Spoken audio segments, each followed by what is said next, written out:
bem com vocês? Aqui é o professor José Renato, instalação e manutenção de computadores, e o tema dessa aula é sobre disco rígido.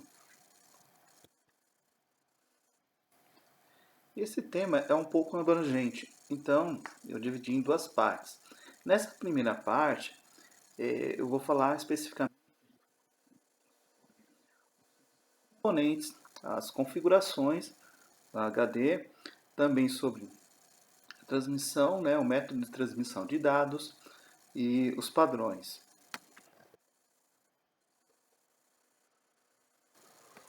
Com relação à palavra disco rígido, HD, HDD, ou Winchester, é a palavra designada justamente para definir um dos principais componentes de memória do computador. É considerado uma memória de alta capacidade de armazenamento, mas de velocidade moderada. Vou observar justamente um esquema de hierarquia, na qual você tem do mais alto para o mais baixo, sendo que no mais alto você tem a relação de prioridade e velocidade, seria a memória cache, a memória RAM. Então, memória cache e memória RAM, elas são consideradas memórias primárias, porque elas trabalham próximas de forma direta com o processador. E o disco rígido, ele entraria como uma memória secundária. Ele é uma memória que seria intermediária, né?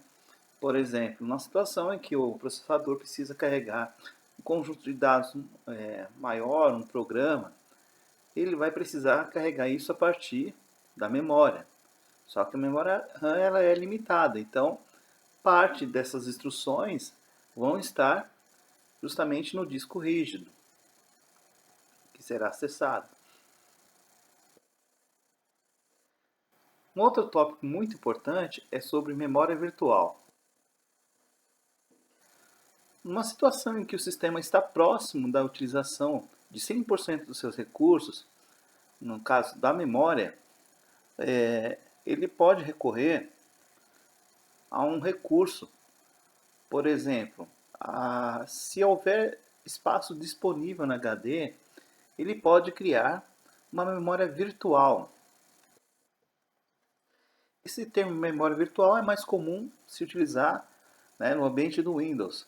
No Linux é conhecido como swap. Então, quando você faz a instalação, por exemplo, do Linux, ele pede para que você configure o swap de memória. Então, basicamente seria isso. No momento que houver necessidade, ele vai fazer o swap.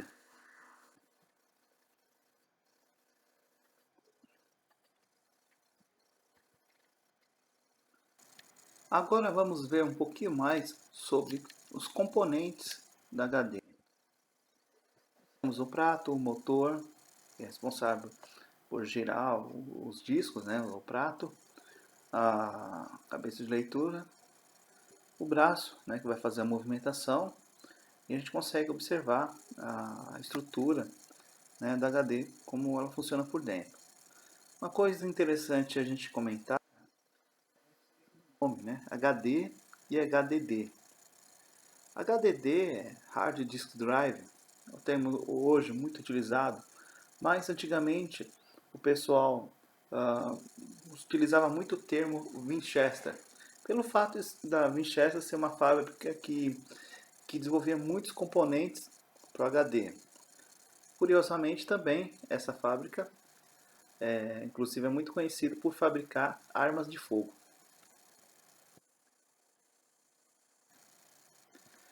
O objetivo da carcaça que protege o HD é justamente evitar a entrada de ar, umidade e poeira, que pode danificar o HD.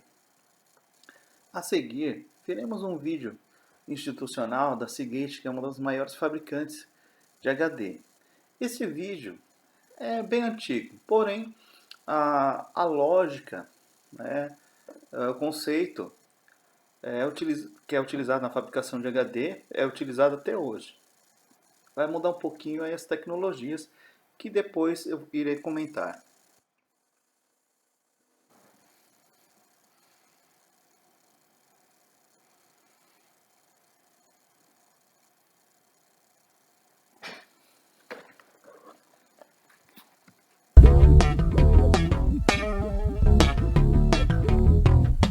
Seagate? Quem é? Tá brincando? Seagate é o maior fabricante de discos rígidos do mundo. Transformamos ideias em negócios. Ela basicamente iniciou a indústria de discos rígidos. A Seagate tem mais de 800 patentes de design em tecnologia de discos rígidos. Só no último ano, seus produtos mereceram mais de 100 prêmios de indústria. Sem mencionar o fato de terem sido entregues mais de 80 milhões de discos rígidos. E o que é um disco rígido? Um disco rígido é a peça principal que o computador usa para armazenar, acessar e administrar informação. É uma combinação fascinante de eletrônica e mecânica. Então, um computador funcionaria sem um disco rígido? Mais ou menos. Mas nenhuma informação poderia ser salva sem um dispositivo de armazenamento. O computador precisa de um disco rígido para acessar as aplicações e armazenar os dados. Você pode me mostrar o que isso quer dizer? Claro, vamos dar uma olhada. Nossa, parece mais um toca-discos maluco. Na verdade é. Os dois têm discos e cabeça, mas um disco rígido pode gravar dados no disco mais de uma vez e em setores múltiplos. Essa função se chama escrever. Assim como escrever em um pedaço de papel? Mais ou menos, só que é muito mais sofisticado. Deve ser mesmo. A cabeça de leitura-gravação desliza pela superfície e armazena a informação magneticamente. Se criar um documento em seu computador e salvá-lo, ele é gravado em código binário magnético no disco. Ah, tudo bem. Mas como é que eu pego de volta a informação do disco rígido? Quando chama a cópia do arquivo, o computador lê o arquivo armazenado e mostra no seu monitor. Essa função se chama leitura. O que diferencia os discos da Seagate dos de outras empresas? Ah, que bom que perguntou. Ótimo. A resposta é desempenho e inovação. Veja no guia de vendas da empresa. Aqui, cada produto que é fabricado tem a ver com armazenamento e qualidade. Ah, não. Então vou ter que decorar um monte dessas especificações? Não. Não. Mas tem que saber o que elas significam. Ah, tudo bem. Mas vai devagar, tá? Tá, devagar. Uma das primeiras coisas que você vai ver é fator de forma. Parece coisa de um filme de ficção científica. É um termo de engenharia que quer dizer tamanho. Os discos vêm em diferentes formatos e tamanhos, dependendo das capacidades e do computador em que serão usados. Ah, tudo bem. Até que é bem fácil. Dá pra deixar as coisas nesta página assim tão simples? Posso tentar. Então vai nessa. Vamos chamar um perfil no computador e ver o que acontece passo a passo para podermos definir algumas coisas. Especificações de desempenho se referem à rapidez que um disco rígido lê e escreve os dados. Ah, certo. A primeira coisa que deve notar é que o disco gira. É assim que os dados são armazenados. O disco gira para que a cabeça possa acessar os dados. A velocidade de rotação é medida em RPM. É, que é rotações por minuto. Essa eu sei. É isso aí. Quanto maior a velocidade de rotação do disco, mais rápido a cabeça pode acessar o setor onde a informação está armazenada. A maioria dos discos gira em 5.400 ou 7.200 RPMs. A Seagate é líder em inovação de velocidade de rotação. Ela foi a primeira a entrar no mercado com discos de 7.200 RPMs e, mais recentemente, os novos discos Cheetah. Essas belezinhas giram a 10.000 e a 15.000 rotações por minuto. É, isso é coisa beça. Sabe, se as rodas do meu carro girassem desse jeito, meu carro ia andar numa velocidade de quase 1.200 km por hora. É, mais ou menos. Vem cá, que termos técnicos são esses aqui no guia de vendas, como o tempo de acesso e taxas de transferência? São medidas de desempenho. Além da velocidade de rotação, veremos também o tempo de acesso. O tempo de acesso é o tempo que a cabeça leva para achar os dados no disco. É determinado por milissegundos, que é o milésimo de um segundo. Nem uma piscada. E aí, o que acontece depois? Os dados do disco são lidos e transferidos para o cache. E o que é um cache? Cache é só uma palavra francesa usada para designar a memória. É um chip que armazena os dados antes deles serem transferidos para o computador. Então a velocidade em que isso acontece é... É a taxa de transferência interna porque é inerente ao disco. O desempenho é determinado por megabits por segundo. Faz sentido. E depois, o que acontece? A informação vai do cache até o computador através da interface. Isso se chama taxa de transferência externa. É determinado por megabytes por segundo e é sempre mais rápido do que a taxa de transferência interna do disco. O objetivo é evitar qualquer gargalo. Isso é bem esquisito, mas eu acho que eu estou entendendo. Bom, o que é uma interface? A palavra interface se refere à tecnologia de conjunto de cabos que une o seu computador a outros dispositivos. Oh, peraí, o que é um dispositivo e por que eu iria querer unir meu computador a um deles? Dispositivo é um periférico, como HDs, drives de CD-ROM, scanners, backups de fitas, drives de disquetes. Já entendi, mas vamos voltar para esse negócio de interface. Há 3 tipos de interface básica que confrontam velocidade de transferência com custo. A Seagate oferece as interfaces paralela ATA, serial ATA, SCSI e canal de fibra. Quer dizer cabos e conectores? É, mais ou menos. Por que não disse logo? Então, como é que eu sei qual é a melhor para mim? É bem fácil. As interfaces paralela ATA e serial ATA são padrão para computadores de mesa. Isso é perfeito para pessoas que trabalham com um sistema de computador pessoal de mesa. Por quê? Porque oferece taxa de transferência externa de até 150 megabytes por segundo na serial ATA e por um preço razoável. 150 megabytes por segundo é bem rápido. Sem dúvida. E toda a capacidade que é usada com essas estações de serviço pesadas que fazem aqueles desenhos computadorizados ou com os servidores gigantes que tornam possível a internet? Hoje, as aplicações que consomem muitos dados, como servidores de e-mail, de internet, intranet, gerenciadores de banco de dados, vídeo, design, com a ajuda do computador, se beneficiariam da interface SCSI. Qual a diferença entre a SCSI e a ATA? Ela oferece taxa de transferência externa de até 320 megabytes por segundo e permite que os usuários façam a conexão com até 15 dispositivos. Então a SCSI é mais rápida do que a ATA? Se você usa aplicações que pedem taxas de transferência transferência mais rápidas, como animação tridimensional, vídeo de full frame e transações online, a melhor escolha seria a SCSI. Fiber Channel. E a interface de canal de fibra é ainda mais rápida do que a SCSI. Certo, a Seagate foi a primeira a apresentar drives também com a interface de canal de fibra. A interface de canal de fibra é ideal para aplicação intensiva de dados. O canal de fibra tem a capacidade de transferir dados com até 200 megabytes por segundo em 2 canais. Puxa, existem mais vantagens no canal de fibra? Claro, o canal de fibra permite que os usuários conectem até 125 dispositivos e o comprimento da interface pode se estender até quase 10 quilômetros. 10 quilômetros? Para que eu preciso de tanto? Porque você vai poder conectar muitos gabinetes com grande poder de armazenamento, para que vários usuários acessem rapidamente informação de vários pontos. Corporações, bancos e empresas aéreas gostam muito desse tipo de coisa. Tá bom, tá legal, ótimo, tudo bem. Já alcancei os limites do meu crânio. Meu cérebro está ficando... Embotado? Embotado. Não tem problema. O importante é lembrar que a Seagate já entregou mais discos rígidos do que qualquer empresa do mundo. E se você tem perguntas sobre armazenamento, a Seagate tem as respostas. A Seagate tem as respostas. Disso eu vou lembrar, mas eu acho que devia ter anotado algumas coisas.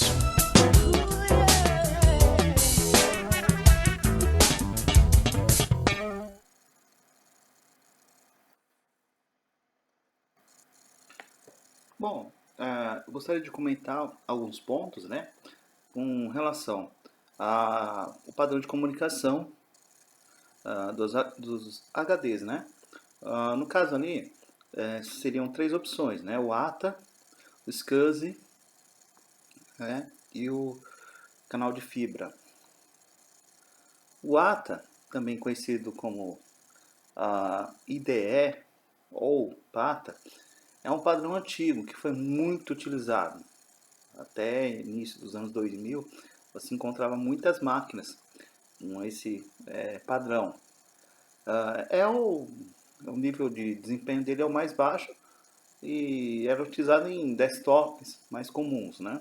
O SCSI e o canal de fibra era mais utilizado em servidores, né? Sendo que o SCSI, né, a título de curiosidade, ele foi um padrão que foi muito utilizado em servidores na década de 80 e 90 e foi criado por Howard Shugart, que foi o mesmo criador do disquete. No caso do canal de fibra, é uma tecnologia que hoje é utilizado em larga escala, principalmente com servidores, né, na área de servidores. Para desktop não é comum utilizar, mas para servidores de empresas, corporações, é muito utilizado, né? Como foi dito no vídeo, você pode conectar de forma direta a longas distâncias. Bom, na imagem aqui podemos verificar um pouquinho melhor com relação às conexões. Então, à direita nós temos o padrão mais antigo, o ATA, conhecido também como IDE. É o mais conhecido, né, como IDE. E logo depois, nós temos aqui o conector Jumper Master/Slave. Então, de acordo com a posição, você vai definir a configuração de forma manual. Se essa HD é Jumper, o Jumper da HD está na posição Master, ela é mestre. Ou se ela está na posição Slave, ela vai ser escrava, né? Ou seja, Master é a que comanda. E Slave seria uma HD de extensão. Ao lado esquerdo, nós temos aqui o conector SATA, padrão SATA, que é o mais moderno. Também temos o jumper de configuração e o conector de alimentação. Veja que o conector de alimentação basicamente é o mesmo, não tem muita diferença. Bom, com relação a recuperar dados, né, é possível que tenha sido danificado o HD. Se for problema na parte eletrônica, é possível, em alguns casos, você substituir a controladora lógica, né, da HD. Só que é claro que você precisa encontrar o mesmo modelo de fabricante. É um tipo de trabalho que não costuma ser rápido e nem barato, justamente pela dificuldade de encontrar peças, né, precisa também ter uma mão de obra especializada. Nessa figura a gente consegue ter uma outra visão, né, dos componentes da HD.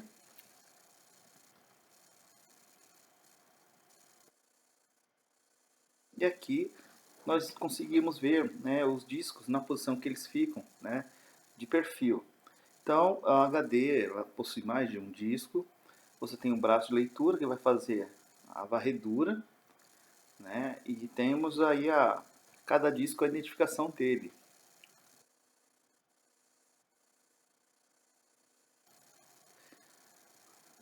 Cada disco ele vai ser dividido em trilhas e setores. E essas trilhas elas vão ter o formato espiral, né? Começa a partir do centro, né?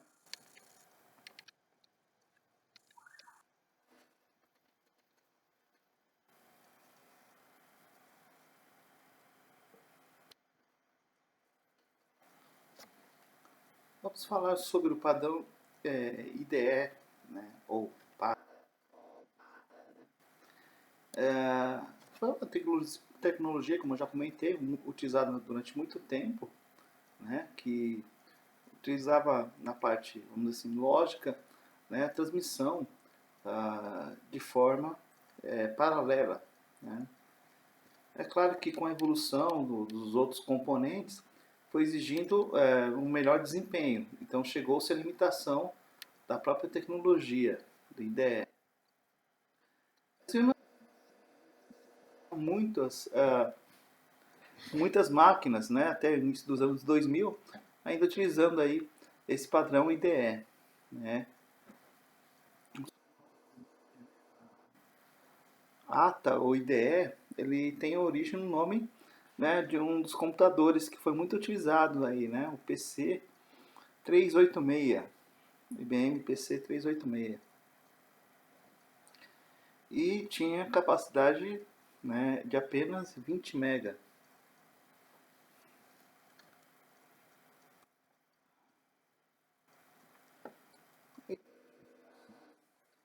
Bom, o padrão de conexão vai definir a forma, né, como é feita a leitura desses dados. Como eu falei, esse padrão ele pode ser chamado ATA ou IDE. O IDE justamente vem desse significado, né, Integrated Device Electronic, que seria eletrônica de integração de unidade. Seriam componentes eletrônicos, placas, né, lógicas que controlam a forma como é acessada a memória. A última versão da IDE foi a ATA 7, que conseguia fazer transferência de até 133 megabytes. Bom, aqui a gente tem uma figura representando, né, o padrão IDE. Visualmente é fácil de identificar o IDE, porque o IDE ele tem esse cabo, né, que ele é bem mais largo. Visualmente, né, ele é bem mais largo do que o padrão atual que nós utilizamos, né, que seria o SATA, que é o serial ATA. É justamente este cabo aqui. Então ele é bem mais estreito e tem uma tecnologia que é muito mais...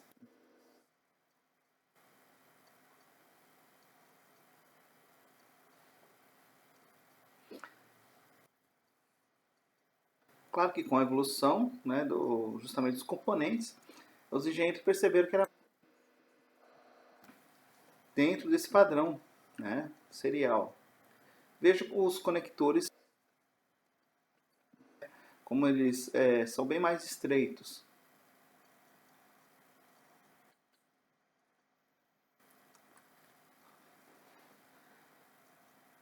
Bom, os HDs ATA, né, do tipo IDE, eles não são compatíveis com a placa-mãe do padrão SATA. A primeira coisa é justamente porque fisicamente os conectores são diferentes. Porém, né, existe uma maneira de você adaptar. Né, você tem adaptadores para converter, né, de um padrão para outro. Que é um kit que existe, tá? Inclusive tem a venda até em alguns sites, né, que ele vai fazer a conversão de serial para IDE e de IDE para serial ATA, né, para SATA. É importante lembrar que, no caso de uma uma conversão desse tipo, o desempenho vai ficar limitado justamente à tecnologia mais antiga, né? A tecnologia IDE. Tenho compreendido. No próximo vídeo eu vou falar um pouco mais sobre HD, alguns pontos que faltaram aqui nessa apresentação. Se tiver alguma dúvida, é só me procurar. Até mais.